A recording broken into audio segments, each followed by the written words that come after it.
things to go over.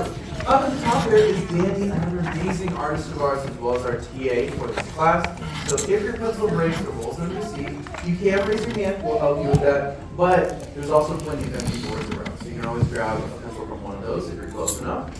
If you need to leave for any reason, the same 3 entrance doors are your exit doors there, and the one that Danny's pushing open, that's the easiest of the 3 to get through. The other 2 can be pretty stubborn.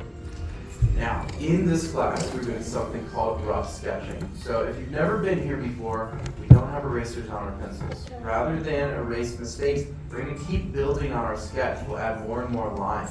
But we want to keep all those lines nice and light. That way we can actually go back and darken things in that we like, and then we'll see our sketch pop out and stand above all those light lines. And I'll let you know when to darken things in. So why don't we go ahead and get started here.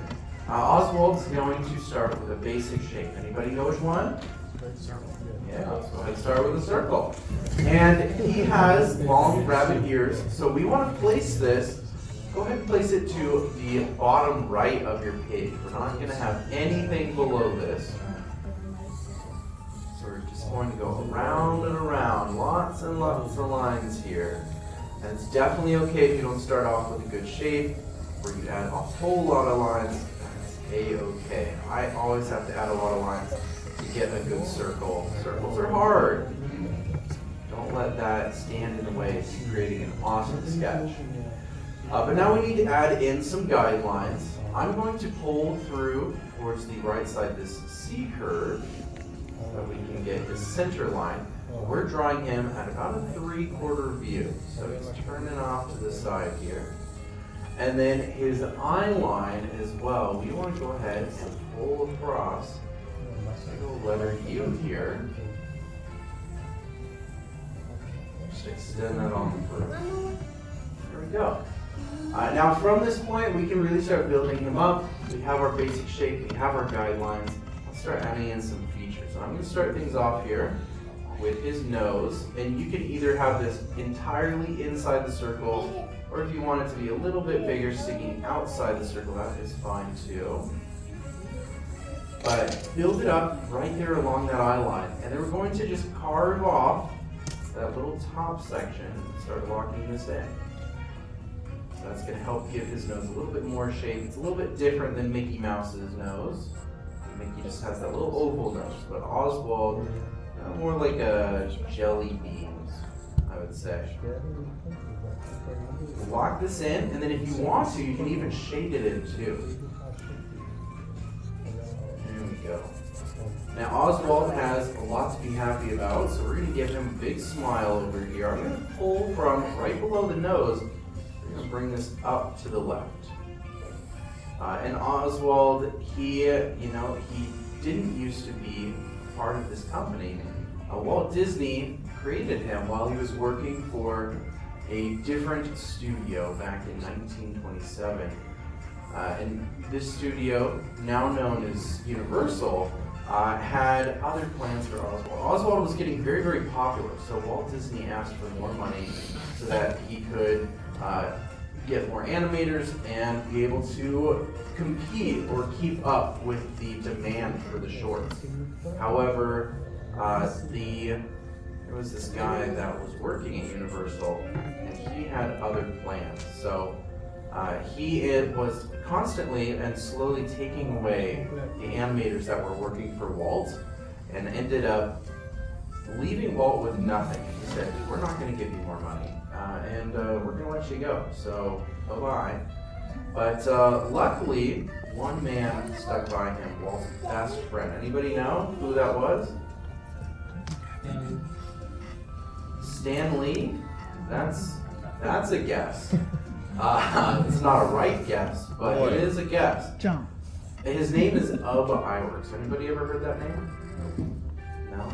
Okay. Wow. We don't know our Disney history at all. That's okay. But Ub Iwerks was an animator and best friend to Walt Disney. He stuck with him, and when they left with Universal and came here, creating a Mickey Mouse was their response to it. And of course, we've seen how well that went over. We have this incredible empire thanks to Mickey Mouse. taken over the world, one studio at a time, collecting them like infinity stones. It's pretty amazing. All right, now that we have this, let's go ahead and add a lower lip for him, and then we'll be able to lock in our entire circle. So lower lip is just going to go slightly outside of our circle here.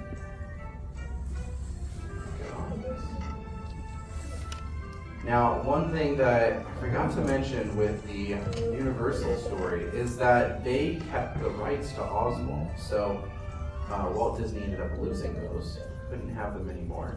So you may be wondering, how do we have Oswald here in the parks today and in shorts and games and stuff if we don't have the rights to it? Well, Bob Iger, back in, I believe it was 2006, he was a CEO at the time, CEO again now actually, and he really wanted to get Oswald back for Walt. So he ended up trading a human being for our cartoon character here. Has anybody heard of Al Michaels? No. He's an ESPN sportscaster, but he was the human being that was traded for the rights to Oswald. Although he was pretty okay with it, actually. He's been working with ESPN for a long time. He was ready for a change, so he went over to NBC for them. And he thought it would make a great story. And you know what? I totally agree. Not many people have been traded for a cartoon. That's pretty wild. But we actually don't have the full rights to Oswald. We only have this version of him. The original version is what we have. Universal actually still has Oswald as well. They have every update to him. So like Mickey Mouse started as Steamboat Willie and got updates through the years, same thing, but we only get the original version. I don't think Oswald looks like this over there at all anymore. He looks entirely different. You wouldn't even be able to tell. But it's pretty crazy. Now let's go ahead. We are going to add in his character mask and then we'll wake him up. And so for the character mask, we want to go right around the smile line here. We'll start with a little hill. There we go. And then we're going to pull this up and bring it right to our eye line. So we're creating a big hill here that's supposed to kind of encompass and go around that eye shape. And as we bring it down onto our center line here, we're going to add another curve, but we're just going to go to the edge of the circle.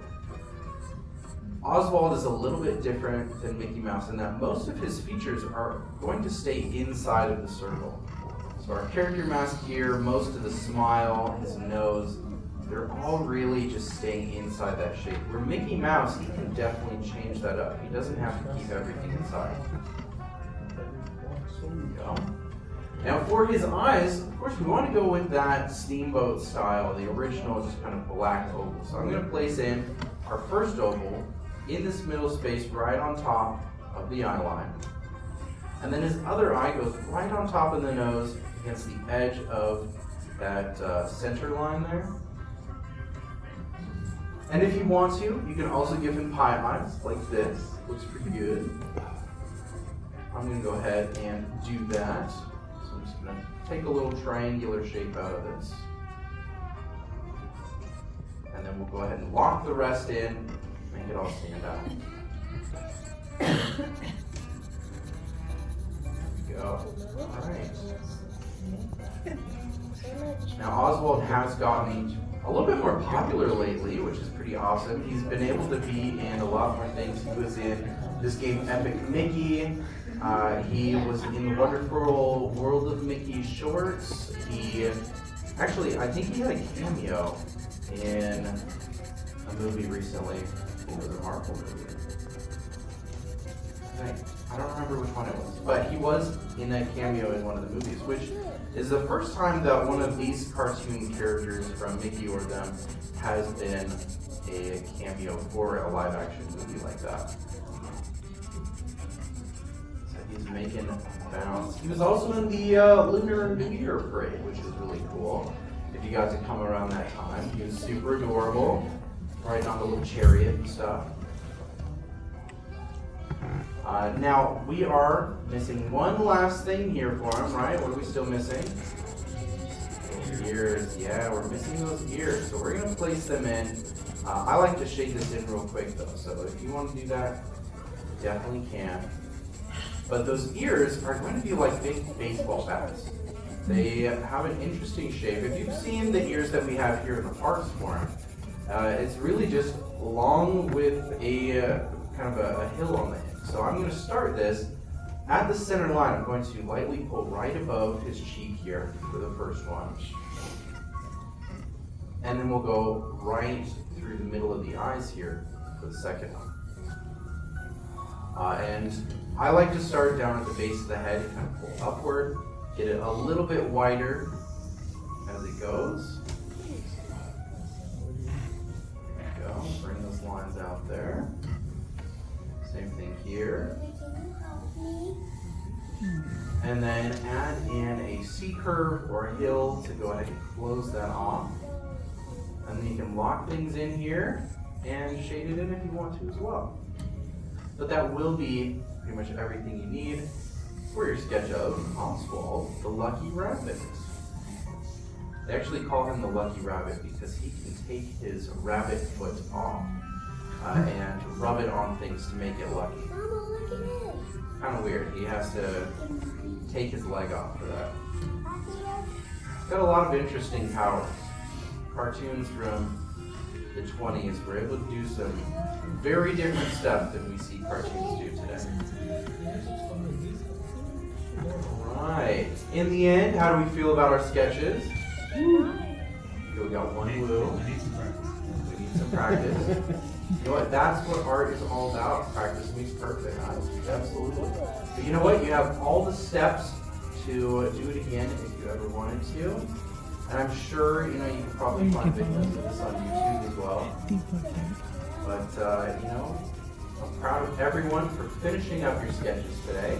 There's one last thing we need to do here once we're all done with our sketches. Do we know what that is? Sign it. Yeah, go ahead and find a place on your page. Sign your name. Every artist needs a signature. And let's have a real quick art show. On the count of 3, we're going to turn our boards around and see how we all did. So count of 3, everyone. 1, 2, 3. Turn it around. Very cute ears. These are looking awesome. Great job on the ears. Nice big smiles for him. I love the eyes. That's really good. Fantastic down here. These are amazing. Look at these. Very cute. Good job. Top row doing awesome. Really tiny but very detailed. You got this. Very good. Very abstract. I like that. Wow. Awesome. Great job here on the end. Solid dark shading. Really makes it stand out. Makes it pop. Well, give yourselves a big round of applause. Definitely pass this class. Congratulations on the Academy. And these sketches are for you to keep, so go ahead and take them off your boards. Take those with you. Have a wonderful rest of your day, everyone. And class is dismissed. Thank you. Let's give Andrew a big round of applause, everyone.